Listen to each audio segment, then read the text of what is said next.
I said, now baby, you might be the love of my life, but don't do me crazy. Stay cool and do me right. I said, now baby, you might be the love of my life, but don't do me crazy. Stay cool and do me right.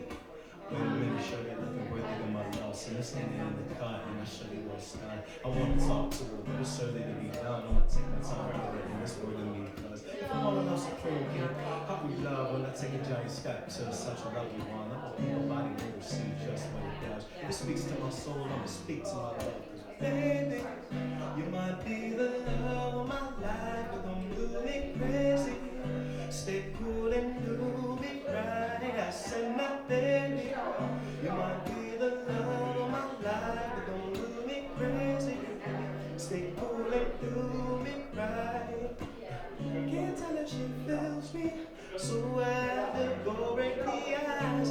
Presence is near me, so I have to go make the minds. You be God, tell me who you be. I'm the truth, I won't waste your time. She was so good to me, girl, you're on the road to be my baby. You might be the love of my life, but don't do me crazy. Stay cool and do me right. I said, now baby, you might be the love of my life, but don't do me crazy. Stay cool and wait till say you come home with me. I can't wait till say you come home with me. We got so much love and I would love that you come home with me and be the love of my life. But don't do me crazy. Stay cool and do me right. I said, now baby. Ellis Echevarria is here, and I think it's about time for this artwork to be revealed. On behalf of the Tobacco Valley, on behalf of the Tobacco Valley, I'd like to thank everyone for coming out this evening in support of this great, little small institution that I didn't know existed. I'm honored, equally honored as the Tobacco Museum to be part of this whole production. I'm humble, I'm grateful, and I hope that my gratitude shows and is demonstrated in my work and my effort. So I'm going to pull this thing off. Hopefully it doesn't fall. I'll come falling down. If you have any questions about it, I'll go over the influence and what inspired me and some of the devices, graphical, typographic. What's the influence and the rationale behind it? Okay? Wow. And thanks, Jim, for. Oh, wow.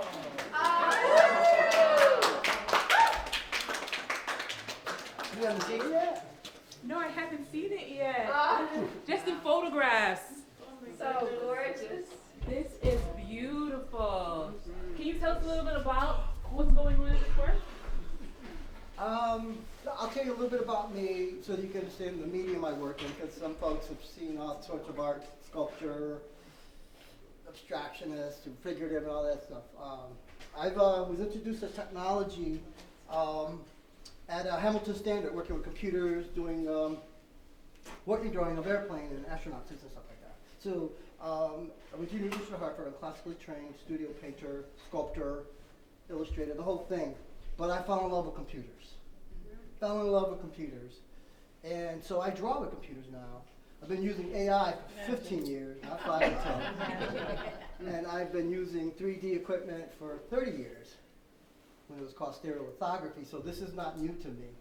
So people say, oh, it's not drawing. I'm like, you do it then. Yeah, right. And then I show them my classical stuff and they go, oh. So the idea behind this was when I met Rain was, she says, we need something to depict the relationship between the HBCUs and the tobacco industry in Connecticut. And I said, really? And I'd already submitted a proposal for residency at the Wadsworth on the very same topic.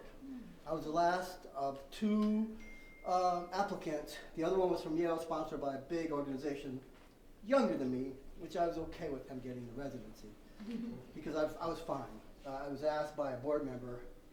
I happened to be a trustee at the Wadsworth as well. to submit. I said, okay, so it looks, robust application and call for artists. And so when Ray approached me, I was like, how serendipitous is this? That, I had some ideas already. So we talked, and I said, I'm gonna do it no matter what you have to pay me. It doesn't matter.